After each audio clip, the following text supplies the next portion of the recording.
Hey there, welcome to day 14 of No Nonsense November. I do this for the dogs. 10, 14, for how many minutes until it's time to eat? Because they start to harass me about sometimes an hour or more before it's time for them to actually eat. We feed them at about 7 and 5 every day, twice a day they eat, and they go crazy because their tummies are hungry when they're hungry, not necessarily when the clock is hungry. And daylight savings time here in the Midwest really messes them up. So what does that have to do with No Nonsense November? Absolutely, positively nothing. Our No Nonsense November message for today is to get out of your CZ. What the heck is a CZ? Our CZ is our comfort zone. We absolutely positively need to get out of our own way, get out of our own comfort zone. Our own comfort zone, if you've never heard of it, is the thoughts, the beliefs, behaviors, the experiences, the places, the people, the things that we feel comfortable around, that we feel like we can be ourselves, that we're really comfortable around, and we can just do whatever we want in our comfort zone. The problem is, nothing great ever happens in our comfort zone. We don't meet that new person. We don't have that new experience. We don't go on that adventure or that trip. We don't take that job if it's outside of our comfort zone. Unless, of course, we purposefully choose and decide to step out of our comfort zone and experience something different, to change our beliefs. We listen to a different performer or entertainer. We listen to a different type of music. We experience something different that we've never experienced before in order to stretch and expand our comfort zone. Because the bigger our comfort zone, the better and bigger person we are able to become. And the better human being we are, because we're more apt to interact with other human beings in a positive way. So how and why do I believe this, and how do I know this to be true?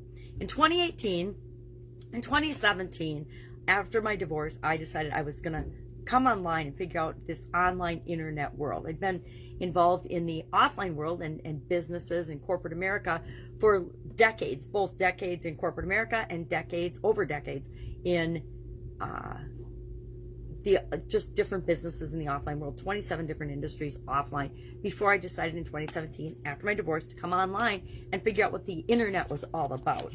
And as part of that, some of my coaches were always saying, you have to do video, you have to do video, you have to get online. And I was adamantly and vehemently opposed to doing video. I did my first video with this beaver puppet, and I named it Betsy after my little sister because I wasn't afraid of her. And this is here to remind me that we don't have to be afraid of things. We just have to be willing to step out of our comfort zone and try them.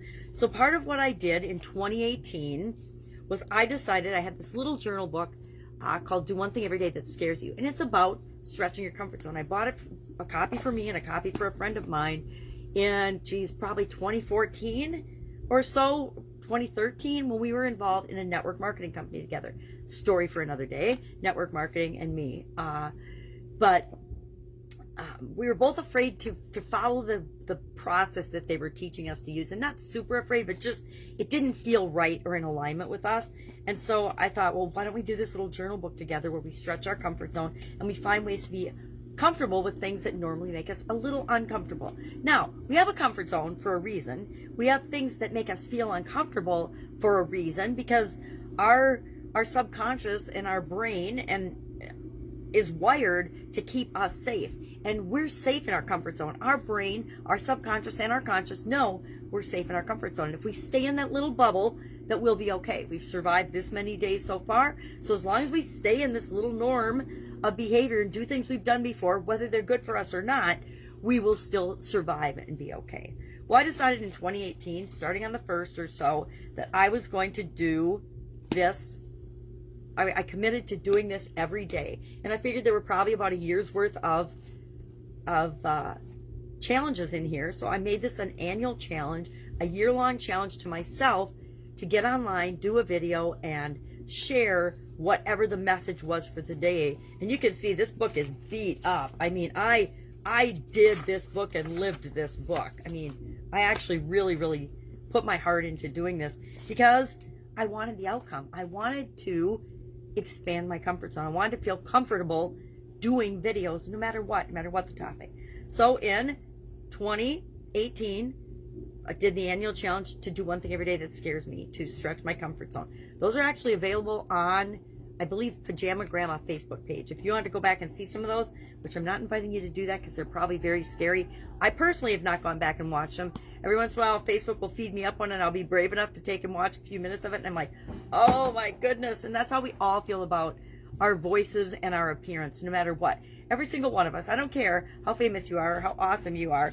At some point, you weren't. We started out as newbies and we felt uncomfortable doing the things that we're comfortable doing now. So that was my foray into this. Now, this is actually year 4, and we're coming up. Today was day 318 to do one thing every day that centers us, centers me from the Little Journal Book to one thing every day that centers you. And next year will be our 5th annual challenge that I've shared with other people. I've been doing challenges my entire life, but I wasn't comfortable sharing them with other people in video format until I made myself in 2018. And then last year, in 2019, we did do one thing every day that makes you happy. And 2020, perfectly timed and selected, was to do one fun thing every day because I got to hang out with my then 4-turned-5-year-old granddaughter during the pandemic. And we did this one together every day. And so it was kind of perfectly timed. It's amazing how life works out that way when we're ready to do something. Because in 2014, I wasn't ready to do this book with my friend Heather, and neither one of us did it. We did it for a couple of days and then we quit. And then we picked it up for a day or two and then we quit. And we never went back to it. And it wasn't until 2018, a full 4 or 5 years later, that I actually ran across this book and said, oh, this might be the time to do that. So everything happens in its right time for us. And that includes stretching our comfort zone. We don't have to dive out of it and jump out of a plane or something that's way outside of our comfort zone. We just have to take little baby steps to push the edge of that envelope, push the edge of that balloon or that ball to poke out and try different things. So get out of your comfort zone. That is today's No Nonsense November message. Questions, comments, concerns, thoughts about this, I would love to hear it. Share in the comments below or direct message me, and I will be with you tomorrow for day 15, halfway point already of our No Nonsense November. Have an awesome day. Bye.